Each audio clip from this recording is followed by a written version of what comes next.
حضرت صلی اللہ علیہ وآلہ وسلم پر وحی کا ابتدائی دور اچھے سچے پاکیزہ خوابوں سے شروع ہوا۔ آپ خواب میں جو کچھ دیکھتے وہ صبح کی روشنی کی طرح صحیح اور سچا ثابت ہوتا۔ پھر من جانب قدرت آپ تنہائی پسند ہو گئے اور آپ نے غار حرا میں خلوت نشینی اختیار فرمائی اور کئی دن اور رات وہاں مسلسل عبادت اور یاد الہی و ذکر میں مشغول رہنے لگے۔ جب تک گھر آنے کو دل نہ چاہتا توشہ ہمراہ لیے ہوئے وہاں رہتے۔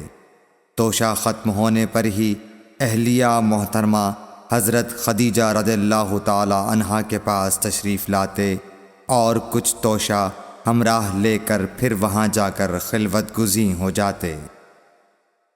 یہی طریقہ جاری رہا یہاں تک کہ آپ پر حق منکشف ہو گیا اور آپ غار حرا ہی میں قیام پذیر تھے کہ اچانک حضرت جبرائیل علیہ السلام آپ کے پاس حاضر ہوئے اور کہنے لگے کہ اے محمد پڑھو۔ آپ فرماتے ہیں کہ میں نے کہا کہ میں پڑھنا نہیں جانتا۔ آپ صلی اللہ علیہ وسلم فرماتے ہیں کہ فرشتے نے مجھے پکڑ کر اتنے زور سے بھینچا کہ میری طاقت جواب دے گئی۔ پھر مجھے چھوڑ کر کہا پڑھو۔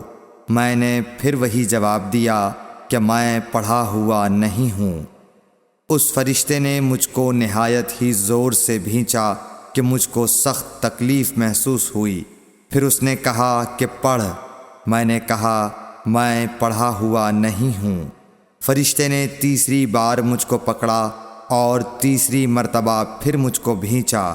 پھر مجھے چھوڑ دیا اور کہنے لگا کہ پڑھو اپنے رب کے نام کی مدد سے جس نے پیدا کیا اور انسان کو خون کی پھٹکی سے بنایا۔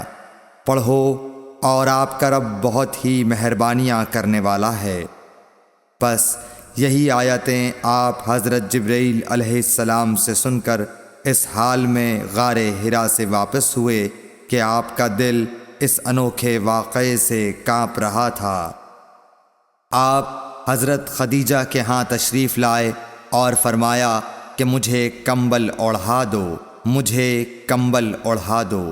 لوگوں نے آپ کو کمبل اوڑھا دیا۔ جب آپ کا ڈر جاتا رہا تو آپ نے اپنی زوجہ محترمہ حضرت خدیجہ رضی اللہ تعالی عنہا کو تفصیل کے ساتھ یہ واقعہ سنایا اور فرمانے لگے کہ مجھ کو اب اپنی جان کا خوف ہو گیا ہے۔ آپ کی اہلیہ محترمہ حضرت خدیجہ رضی اللہ تعالی عنہا نے آپ کی ڈھارس بندھائی اور کہا کہ آپ کا خیال صحیح نہیں ہے۔ اللہ کی قسم آپ کو اللہ کبھی رسوا نہیں کرے گا۔ آپ تو اخلاق فاضلہ کے مالک ہیں۔ آپ تو کنبہ پرور ہیں، بے کسوں کا بوجھ اپنے سر پر رکھتے ہیں، مفلسوں کے لیے آپ کماتے ہیں، مہمان نوازی میں آپ بے مثال ہیں اور مشکل وقت میں آپ امر حق کا ساتھ دیتے ہیں۔ ایسے اوصاف حسنہ والا انسان یوں بے وقت ذلت و خواری کی موت نہیں پا سکتا۔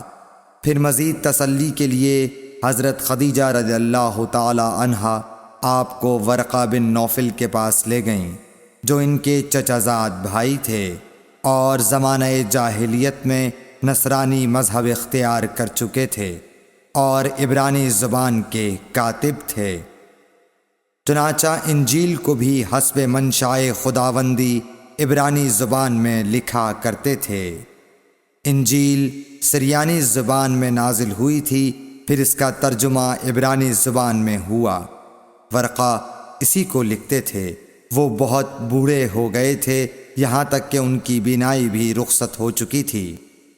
حضرت خدیجہ رضی اللہ تعالی عنہا نے ان کے سامنے آپ کے حالات بیان کیے اور کہا کہ اے چچا زاد بھائی، اپنے بھتیجے محمد صلی اللہ علیہ وسلم کی زبانی ذرا ان کی کیفیت سن لیجئے۔ وہ بولے کہ بھتیجے آپ نے جو کچھ دیکھا ہے اس کی تفصیل سناؤ۔ چنانچہ آپ صلی اللہ علیہ وآلہ وسلم نے از اول تا آخر پورا واقعہ سنایا، جسے سن کر ورقہ بے اختیار ہو کر بول اٹھے کہ یہ تو وہی ناموس معزز رازدان فرشتہ ہے جسے اللہ نے حضرت موسیٰ علیہ السلام پر وحی دے کر بھیجا تھا۔ کاش میں آپ کے اس عہد نبوت کے شروع ہونے پر جواں عمر ہوتا، کاش میں اس وقت تک زندہ رہتا جب کہ آپ کی قوم آپ کو اس شہر سے نکال دے گی۔ رسول کریم صلی اللہ علیہ وآلہ وسلم نے یہ سن کر تعجب سے پوچھا کہ کیا وہ لوگ مجھ کو نکال دیں گے، حالانکہ میں تو ان میں صادق و امین و مقبول ہوں۔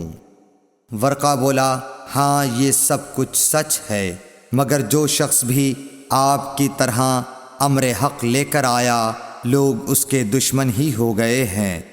اگر مجھے آپ کی نبوت کا وہ زمانہ مل جائے تو میں آپ کی پوری مدد کروں گا، مگر ورقہ کچھ دنوں کے بعد انتقال کر گئے، پھر کچھ عرصے تک وحی کی آمد موقوف رہی۔ صحیح بخاری